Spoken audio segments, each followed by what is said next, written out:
So ito na mga kapatid, ang pinakamainit na balita mga kababayan patungkol po kay Dirty Old Man Chavit Singson.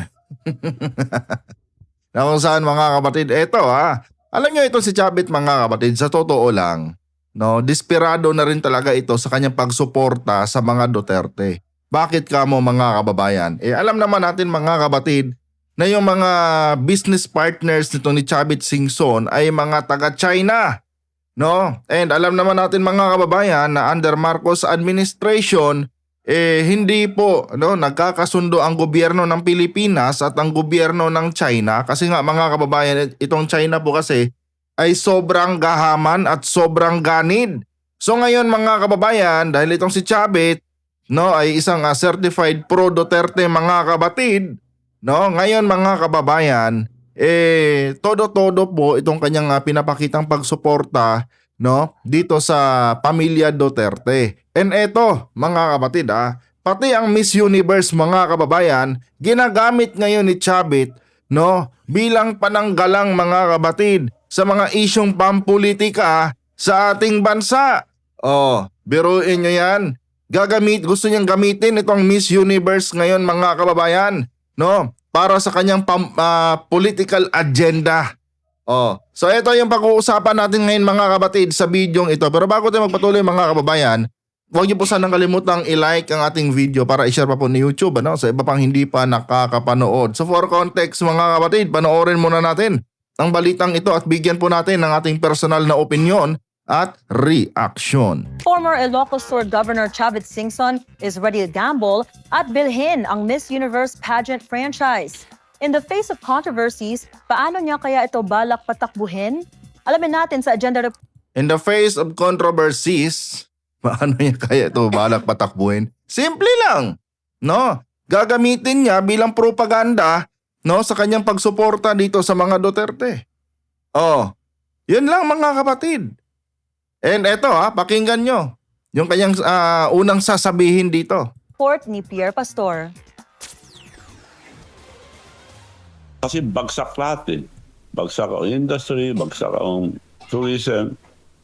And the worst is bagsak ang foreign investment. So, ang tanong dyan, Mr. Chavit Singson, sino ba ang dahilan ng pagbagsak ng industriya natin dito sa ating bansa? Sino ba ang dahilan ng pagbagsak ng tawag nito? Foreign investment. Sino ba ang dahilan sa pagbagsak ng ating ekonomiya? 'Di ba? Sino ba ang nagpapabagsak sa ekonomiya ng ating bansa? Hindi ba yung mga kaalyado mong mga Duterte? Yun naman ang totoo mga kapatid. Sino ba ang sumisira sa imahe ng ating bansa? Hindi ba itong mga Duterte? Sino gaganahan na mag-invest dito sa ating bansa kung merong mga Dutertards dyan na nagrarally? Sinong gaganahan mag-invest sa ating bansa mga kapatid kung kalat na kalat ang fake news? Di ba? Siyempre ang mindset ng mga investors, bakit ako mag-i-invest dyan ang gulo ng bansa nyo? Merong mga nanggugulo sa gobyerno. Ganon lang kasimple yan mga kababayan. Kung nakikipagtulungan itong mga Duterte sa gobyerno ni PBBM at sinasantabi muna yung kanilang mga ego, yung kanilang mga political ambition, hindi sana may harmony ang ating bansa. Di ba? Kanya nga lang mga kapatid, maghahanap sila ng progress sa ating bansa samantalang sila ang sumisira sa imahe ng ating bansa. In fact mga kababayan, nakakarating po si Sara Duterte sa iba't ibang mga bansa para lang mga kapatid i-extend yung kanyang galit sa gobyerno ni PBBM. Ano bang ginagawa ni Sara? Nag-o-organize ng tawag nito rallies sa iba't ibang sulok ng iba't ibang bansa mga kapatid. Ngayon, sino ba ang gaganahang mag-invest niyan? Kung merong mga ganyang ginagawa si Sara Duterte. Tapos isisisi nyo sa Marcos administration. Okay lang ba kayo? Oh. 'Di ba? Hahanapan niyo ng foreign investment ang bansang Pilipinas under Marcos administration tapos nagkakalat kayo diyan sa kalye.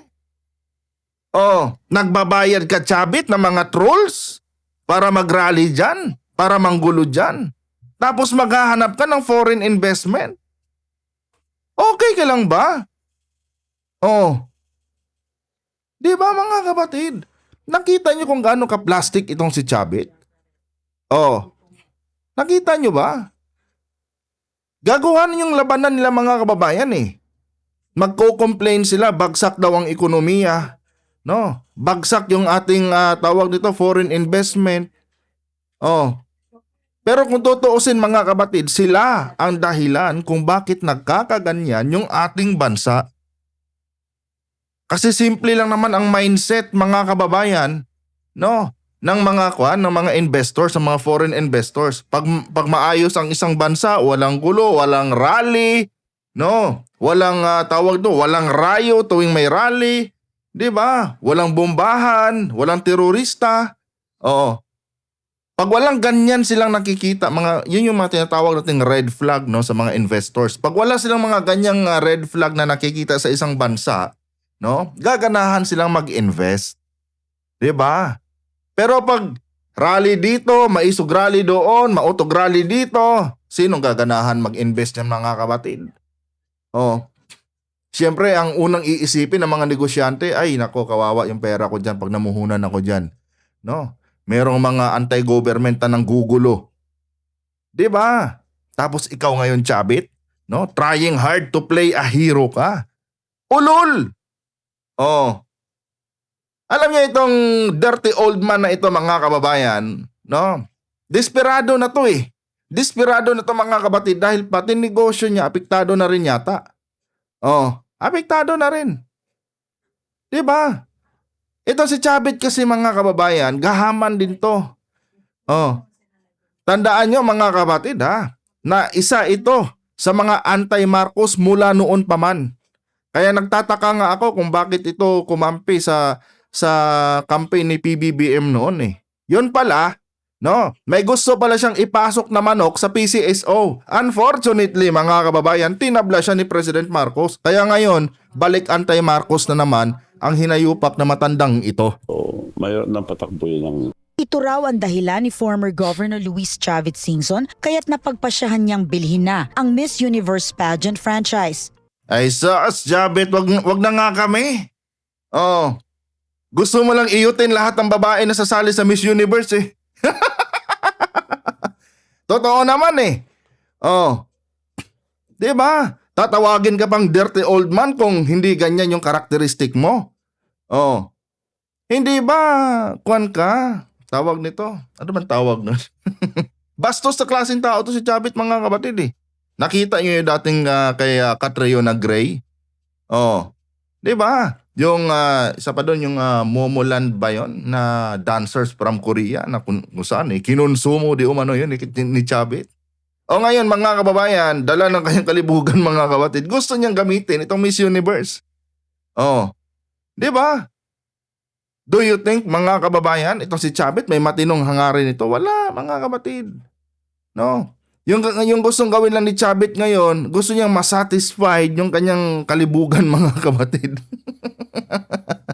At the same time, gusto niyang gamitin, no, itong Miss Universe franchise para sa kanyang pampolitika na mga agenda.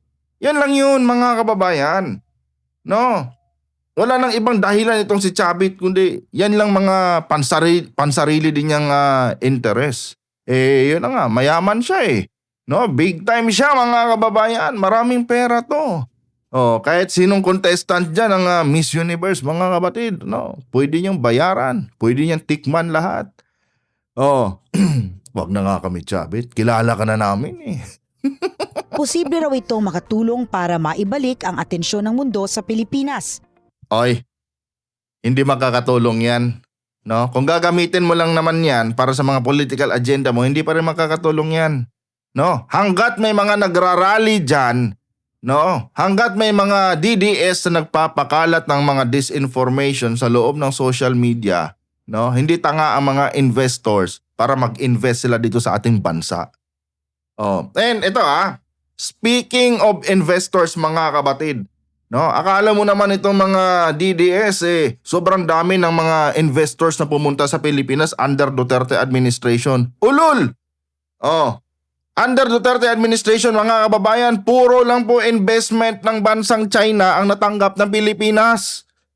Oh, bakit kamo mga kapatid kailangan kasi magpakitang gilas ng bansang China, no, sa mga Pilipino? Kailangan nilang i-justify sa mga Pilipino mga kababayan na kaibigan nyo kami. Pero ang totoo mga kapatid, pinagkakainteresan kasi ng China yung ating mga teritoryo, especially yung West Philippine Sea na yan. No, gaya ng sabi ko sa inyo mga kababayan, yung Bukana Bridge na yan, no, na dinonate di umano ng bansang China, pampalubag loob lang yan sa mga Pilipino. No, pampalubag loob lang yan ni Xi Jinping kay Duterte. Pero ang kapalit niyan mga kababayan, yung West Philippine Sea. Tingnan nyo naman. No, pagkatapos ng Duterte administration, na booking na merong gentleman's agreement si former President Duterte, no, together with President Xi ng bansang China. Dininay pa ni Duterte mga kapatid pero inamin ng bansang China. 'Di ba? Under Duterte administration mga kababayan, namayagpag ang mga Chinese, no, diyan sa karagatan na sakop ng Pilipinas. Kaya noong dumating ang Marcos administration, no, medyo nanibago itong mga taga-China. Bakit kamo? Siyempre, 6 na taon mga kapatid, akala ng China, nakuha na nila ang West Philippine Sea. Pero noong dumating ang Marcos administration, siyempre, pinanindigan ni PBBM yung arbitral award na nakuha ng Pilipinas. Kaya nagkagulo sa West Philippine Sea. Anong sabi ng mga DDS na mga vloggers during sa time ni Tatay Digong, walang ganyan? Of course, walang ganyan. Bakit magkakagulo dyan? Halos ibinigay na ni Digong ng libre yung West Philippine Sea na yan. Tayo ang nag-adjust mga kababayan sa bansang China. At binulag lang tayo mga kapatid, no, nito mga propaganda ng China na kung saan nag-donate di umano ng ganito, nag-donate ng ganyan, nag-invest yung mga incheck ng ganito, ng ganyan. Di ba? Akala ng mga bobong mga DDS mga kababayan, no, napakaganda ng ekonomiya under Duterte administration. Tandaan nyo, 7 trilyon ang inutang ni Digong. Noong umupo si Duterte, 5 trilyon lang ang utang ng Pilipinas. Iputang na, nung pagkatapos ng administrasyon ni Duterte, 13 trilyon na ang utang ng Pilipinas. Paano naging maganda ang ekonomiya ng bansang Pilipinas? Di ba? Mag-isip-isip kayong mga DDS kayo. Tapos itong Miss Universe ngayon, gustong gamitin ni Singson para daw makapag-attract ng mga investors sa bansang Pilipinas. Bobo ka ba? Sinong mag-i-invest sa Pilipinas kung may mga ganyang rally-rally dyan? Alam nyo, itong si Singson mga kababayan, sobrang dami ng pera nito, no? Akala niya mga kapatid, gamunggo ang utak ng lahat ng mga Pilipino. Nakala niya hindi na iintindihan, no, ng taong bayan kung ano yung tunay na nangyayari sa ating bansa. Di ba? Alam nyo, gaya ng sabi ko sa inyo mga kapatid, wala akong pakialam kung bumaba yung trust rating ni PBBM. Ang importante, nakulong si Kibuloy, nakulong si Digong, nakulong si Tebes, makukulong na si Bato, makukulong na si Bongo, nabulgar ang malaking korupsyon sa DPWH. Yan pa lang mga kababayan, sold na ako sa Marcos administration. Diyan pa lang mga kapatid, bawing-bawi na yung pagboto ko kay President Marcos, yung pagsuporta ko sa kanya. Wala akong pakialam niya sa mga trust rating na yan.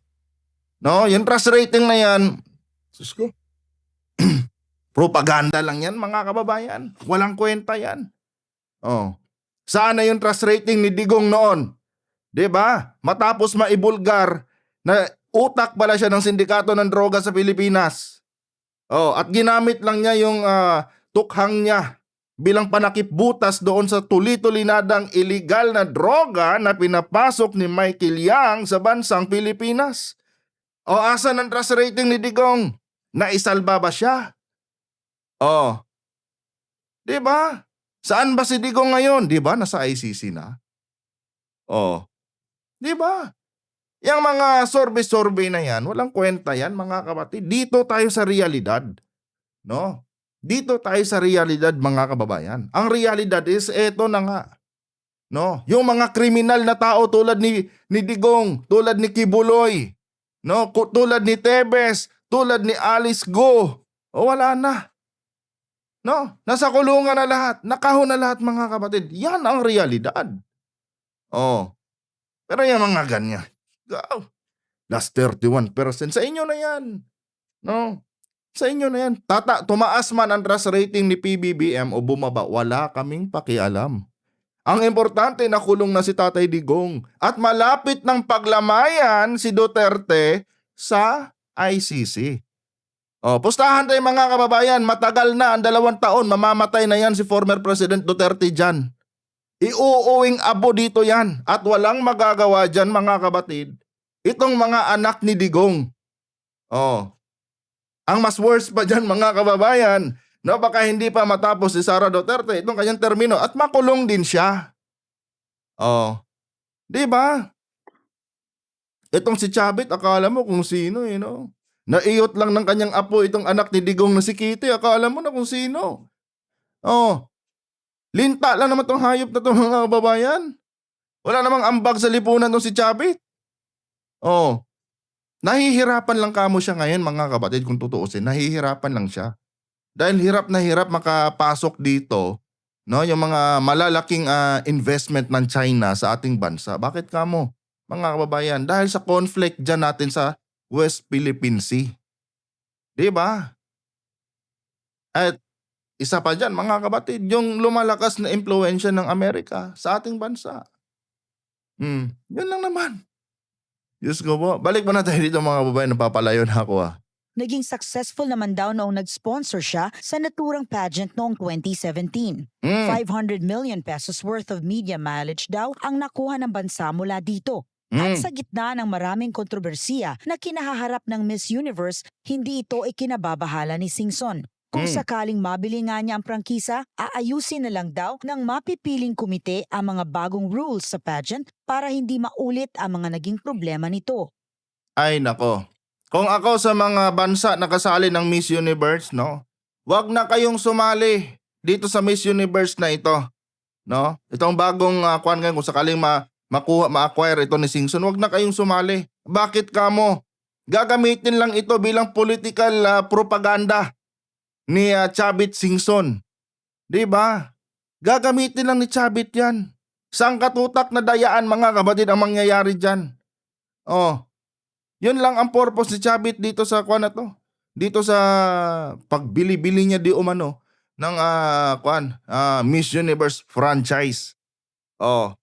Kung ako sa inyo, yung mga taga-ibang bansa, kung may nakakaintindi man ng Pilipino, wag na muna kayong sumali dito sa Miss Universe na ito. Pag nakuha ito ni Chavit, dahil magiging parte lang ito ng kanyang political propaganda, no? Na kung saan pabor, no, sa mga Duterte. At yung mga babaeng sasali diyan, kukonsumuhin lang ni Chavit yan. Diyos ko, mga kapatid. Kaya nga tinawag na dirty old man itong si Chavit dahil sa ganyang pag-uugali niya no? Dahil sa pagiging manyakol niya. 'Di ba? Yun naman yun mga kapatid. Tapos, natatawa ako mga kapatid, gustong gawing asset ni Singson daw itong Miss Universe, no? Para maka-attract daw ng mga foreign investment, maka-attract daw ng mga gustong mamumuhunan dito sa ating bansa. Hindi mo magagawa yan mga kababayan. Imposible yan. Dahil hindi naman yan ang tinitignan ng mga ng mga foreign investors. Tandaan nyo mga kapatid, hanggat magulo ang loob ng ating bansa, no, walang may gustong mamuhunan dito. Depende na lang sa convincing power ng presidente yan. 'Di ba? June na lang yan, mga kababayan. Oh. And eto mga kapatid, tandaan nyo, lahat ng ito, kagagawan ito ng bansang China. Kasi nga ang giyera mga kababayan, hindi na po literal na armas ang ginagamit. Ekonomiya mo ang gusto nilang sirain ngayon. 'Di ba? Ekonomiya mga kababayan. Kaya may mga kaguluhan ngayon na nangyayari sa ating bansa dahil po yun sa China. Gusto ng China maging hati-hati ang mga Pilipino. Nang sa ganon mga kapatid, mas mapapadali yung kanilang pagsakop sa ating bansa. Dahil ang epekto nga nito, no, nitong pambubuyo ng China sa ating mga kababayang mga Pilipino, ang epekto nito pagbagsak ng ating ekonomiya. Kaya nga ang Marcos administration mga kababayan, sinisecure talaga nila no na maging stable yung ekonomiya ng ating bansa, no? Despite dito sa mga propaganda, mga disinformation, no, mga tawag nito nitong mga ginagawang pagpapabagsak sa gobyerno ng mga Duterte. Sinisiguro talaga ni PBBM mga kapatid, no, na okay ang ekonomiya ng ating bansa. Oh, yung inflation mababa. Oh, may konting dynamics lang. Pero mga kababayan, normal lang 'yan eh. No, lahat ng bansa mga kapatid pag pinag-usapan natin ang inflation, may mga dynamics talaga 'yan, no, na tinatawag, may pagtaas, may pagbaba. Oh, ang Canada nga mga kababayan kung tutuusin, no? Kung inflation lang ang pag-uusapan natin mga kapatid, kamusta naman ang Canada? Mas malala ang inflation rate ng Canada kumpara sa Pilipinas. 'Di ba? Dolyares pa doon mga kababayan dolyares pa doon. Pero mas malala yung inflation rate nila kumpara sa Pilipinas. O natinag ba dyan ang gobyerno ng Canada mga kapatid? Hindi. Oh, dahil alam nilang normal lang 'yan, no? Normal lang 'yan mga kababayan. Parte 'yan ng progress ng isang bansa. Tayo ngayon, yung inflation natin, walang-wala 'yan kumpara sa inflation ng ibang bansa. Yung mga Pilipino ngayon afford pa rin, no? Bumili ng mga smartphones. Tuwing may bagong release ang iPhone, sandamakmak yung mga Pilipinong nakapila diyan, no? Yung mga sinasabi nilang mga mahihirap na mga kababayan natin, afford pa rin. Bumili ng alak, may pulutan pa. Oh, 'di ba? Yung mga kababayan natin nakakapagmeryenda pa 2 beses sa isang araw. Partida may inflation pa tayo niyan nakaka-afford pa rin sila mga kapatid bumili ng smart TV. Ultimo nga mga nasa bukid ngayon eh. No, yung mga taong bundok may mga smartphone na eh. May inflation pa tayo niyan mga kapatid Magaling ang presidente. Dahil sa kabila ng inflation mga kababayan, na-afford ng ating mga kababayan mga Pilipino yung mga pangangailangan nila. 'Di ba? Na-afford mga kapatid. Yun yung totoo diyan. Kung hindi lang magaling si PBBM mga kababayan, nakaw, baka matulad tayo sa panahon ni Digong, no? Na talagang perwisyo. Umabot sa 100 mga kapatid, no? Ang tawag nito, ang gasolina. 'Di ba? Way back mga kailan ba 'yon? Mga 2020, 2021 or 2019. Yung gasolina noon mga kababayan, no? Nasa mga kulang-kulang na 100. Umabot na ng 90. Yung bigas ng mga kapatid sobrang mahal. 'Di ba? Pero under Marcos administration mga kababayan, umabot ba ng 90 ang litro ng gasolina? Partida may giyera pa sa Middle East, no? May giyera pa sa Israel. Apektado yung mga pinagkukunan natin ng langis. Pero umabot ba sa ganyang kataas ang presyo ng langis? Wala mga kababayan. Walang ganun. Dahil yan mga kapatid, no, sa galing ng Presidente Marcos. Biruin mo, yung utang ni Digong nagawang bayaran, no, ng Marcos administration. Na hindi nangungutang ng sobrang laki.